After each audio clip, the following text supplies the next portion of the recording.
Hello dear students, कैसे हैं आप सभी। बहुत लंबे समय के बाद वीडियो आ रही है क्योंकि आपके एग्जाम चल रहे थे। बहुत आप देख रहे होंगे थीम डली हुई है आफ्टर 12th क्वेश्चन मार्क करके पीसीएम पीसीबी। ये वीडियो जो मैं लेकर के आई हूँ आज, ये केवल साइंस ग्रुप वालों के लिए है। बहुत से स्टूडेंट्स के मैसेज आ रहे थे, मैम क्या करें, समझ में नहीं आ रहा है, आगे की लाइन कैसे सिलेक्ट करें। तो ये वीडियो मैंने इसीलिए बनाई हुई है कि 12th के बाद आप क्या कर सकते हैं। फिजिक्स केमिस्ट्री मैथ्स कॉम्बिनेशन वाले और फिजिक्स केमिस्ट्री बायो कॉम्बिनेशन वाले, थोड़ा सा आवाज़ में आज एडजस्ट करना होगा, तबीयत ठीक नहीं है मेरी। बाकी आज मैं आपको इनसे जुड़े हुए जितने भी स्ट्रीम्स हैं, जिनको लेके आपको थोड़ा सा डाउट चल रहा है कि क्या सिलेक्ट करना चाहिए, फ्यूचर क्या होगा, कैसा होगा, तो ये सारे डाउट्स आपके क्लियर हो जाएंगे। तो वीडियो को कंटिन्यू देखते रहें और चैनल को सब्सक्राइब करें और लास्ट तक वीडियो देखना। मैं जैसा कि आपको पहले बता चुकी हूँ कि ये आपके 12th एग्जाम के बाद के लिए है। इसमें ये 4 बातों का आपको बहुत ज़्यादा ध्यान रखना होता है।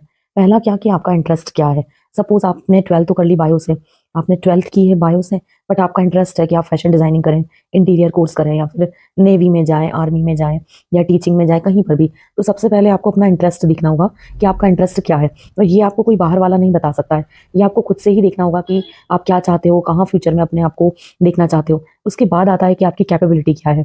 जैसे मैं कहूँ कि आपको बायो लिया है तो आपको नीट का एग्जाम देना है।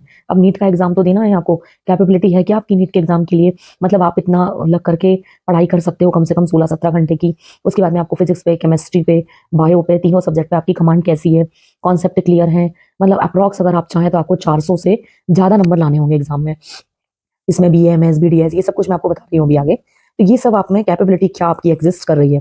इसके बाद आता है कि आपके परिवार वालों की राय क्या है।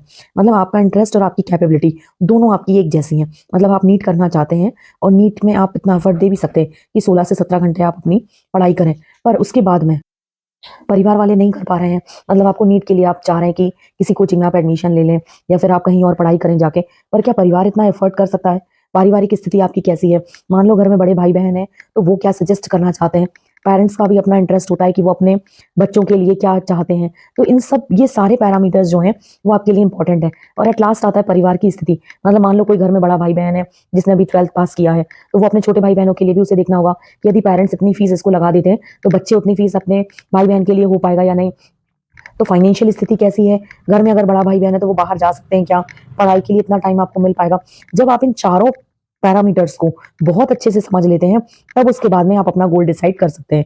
उसके बाद चाहे वो मैथ्स स्टूडेंट हो, चाहे वो बायो स्टूडेंट हो, इन चारों पर आप सबसे पहले तो विचार कीजिए कि इन चारों में आपका क्या इंटरेस्ट आ रहा है, निकल के आउटपुट क्या आ रहा है इन चारों से। आपका इंटरेस्ट, आपकी कैपेबिलिटी, परिवार में बड़ों की राय, एट लास्ट पारिवारिक स्थिति। जब ये चार आप डिसाइड कर लेते हैं तो फिर आप अपने गोल के लिए एक कदम और आगे बढ़ जाएंगे। इसके बाद हम देखते हैं कि आपके 12th के बायो और मैथ्स के लिए कौन कौन से नए करियर अपॉर्चुनिटीज आपके लिए हैं। सबसे पहले तो हम बात करें 12th में बायोलॉजी स्टूडेंट्स के लिए, पीसीबी ग्रुप जिनका है, उनको मैंने 4 पैरामीटर्स में डिवाइड किया है। नीट दे सकते हैं, पीएनएसटी का एग्जाम दे सकते हैं, बीएससी कर सकते हैं और बी फार्मा कर सकते हैं। अब नीट क्या है, तो national eligibility cum entrance test, ये मेडिकल के लिए होता है। PNST pre nursing selection test, BSc bachelor of science, B pharma bachelor of pharmacy. सबसे पहले बी फार्मा, इसमें फार्मेसी ड्रग्स वगैरह के लिए आप जानते होंगे, जैसे कोई भी बॉयज हैं या कोई गर्ल्स हैं जिनके भाई वगैरह हैं और वो अपनी सिटी छोड़ के बाहर नहीं जाना चाहते हैं, तो बी फार्मा उनके लिए बहुत अच्छा अपॉर्चुनिटी है। 4 साल का कोर्स होता है। इस 4 साल के बाद में 100% आपको लाइसेंस मिल जाता है। आप अपना मेडिकल स्टोर ओपन कर सकते हैं बी फार्मा के जस्ट बाद ही। अगर आप पढ़ाई में ही और आगे जाना चाहते हैं, इसके बाद एम फार्मा और रिसर्च कर सकते हैं। ये फार्मेसी की बहुत अच्छी अपॉर्चुनिटी है 4 साल के करियर में। और अगर आप सागर यूनिवर्सिटी में बात करें, तो सागर यूनिवर्सिटी में बी फार्मा इंडिया के टॉप मोस्ट कॉलेजेस यूनिवर्सिटीज से बिलोंग करता है। तो जो सीयूईटी का आपका एग्जाम होगा, आप उसे क्वालिफाई करके उसकी रैंकिंग में अपनी जगह बना सकते हैं एचएस गौर यूनिवर्सिटी में। इसके बाद आता है पीएनएसटी का exam, pre nursing selection test. ऐसे स्टूडेंट जिनको नर्सिंग में इंटरेस्ट है, वार्ड बॉय हो गए, वार्ड गर्ल हो गए, इसके बाद में नर्सिंग स्टाफ होता है जो पेशेंट्स की केयर यूनिट होती है, तो उस जगह पे भी आप अपना एडमिशन कर सकते हैं थ्रू द पीएनएसटी एग्जाम। ये साल में अगस्त सितंबर के करीब होता है। एमपी में अगर आप बात करें तो जैसे आप एडमिशन लेते हैं तो गवर्नमेंट कॉलेजेस का मिल जाता है। आज के समय में प्राइवेट कॉलेज भी नर्सिंग का कोर्स करा रहे हैं। 4 साल की इसकी ड्यूरेशन होती है।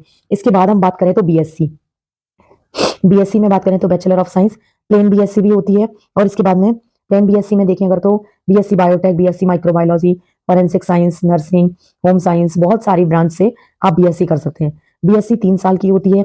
एक डिग्री होती है केवल बीएससी और एक डिग्री होती है बीएससी प्लस बीएड, ये होती है 4 साल की।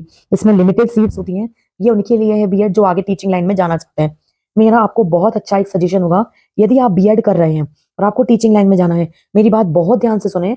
यदि आप बीएससी कर रहे हैं और आपको बीएड करना है, टीचिंग लाइन में जाना है, तो प्लीज आप इनमें से कोई भी सब्जेक्ट अपने बीएससी के कॉम्बिनेशन में ना लें। आप प्लेन बीएससी करें, प्लेन बीएससी बीएड, क्योंकि प्लेन बीएससी में आप केमिस्ट्री, फिजिक्स, बॉटनी या जूलॉजी में से एक सब्जेक्ट लेंगे, जिससे आपको करियर अपॉर्चुनिटी बहुत अच्छी होगी। क्योंकि नवोदय हो गया, आर्मी स्कूल हो गया, ये सेंट्रल स्कूल हो गया, ये आपके इन सब्जेक्ट को अप्लाई नहीं करने देते हैं, फॉर्म नहीं भरने देते हैं। मैं अपने पर्सनल एक्सपीरियंस से बता रही हूँ। मेरा बीएससी बायोटेक था, उसके बाद मैंने बीएड किया एमएससी के बाद, पर मैं आज सेंट्रल स्कूल का फॉर्म फिल नहीं कर पा रही हूँ, नहीं कर सकती हूँ, क्योंकि मेरा मदर सब्जेक्ट से बीएससी है। अगर आप टीचिंग लाइन, या आपको डिसाइड करना होगा कि अगर आप टीचिंग लाइन में जाना चाहते हैं तो बीएससी बीएड 4 साल का कीजिए, और ये इन सब्जेक्ट में से ही किसी कॉम्बिनेशन से कीजिए, प्लीज ये सब्जेक्ट ना लें। और अगर आप रिसर्च फील्ड में जाना चाहते हैं तो बीएससी में कोई भी सब्जेक्ट लेके उसी से एमएससी करें 2 साल की, उसके बाद आप पीएचडी कर सकते हैं। पीएचडी में आप रिसर्च कर सकते हैं, इसमें जेआरएफ और एसआरएफ 2 पोस्ट होती है। उसके बाद आप करियर आपका बहुत ब्राइट हो जाएगा। और इसके बाद सीएसआईआर एक एग्जाम देना होता है, वो तो बात की बात है अगर आप रिसर्च में जाना चाहते हैं तो। अब इन सब के बाद में जो मेन आपका एग्जाम है नीट, जिसके लिए बच्चे बहुत ज्यादा पागल रहते हैं कि नहीं नीट का एग्जाम, नीट, तो नीट से बहुत सारे आप प्रोस्पेक्ट को गेन कर सकते हैं। नीट से आप एमबीबीएस कर सकते हैं, बीएमएलटी कर सकते हैं, बीएएमएस, बीडीएस, बीएचएमएस, बीवीएस, बीएनवाईएस। अब ये सब होते क्या है? एमबीबीएस की बात करें तो bachelor of medicine and bachelor of surgery 5 साल का कोर्स होता है, नीट से डायरेक्ट आप एडमिशन ले सकते हैं। बीएमएलटी जो होता है, इसके लिए सीयूईटी वगैरह का एग्जाम भी देते हैं और नीट भी देते हैं।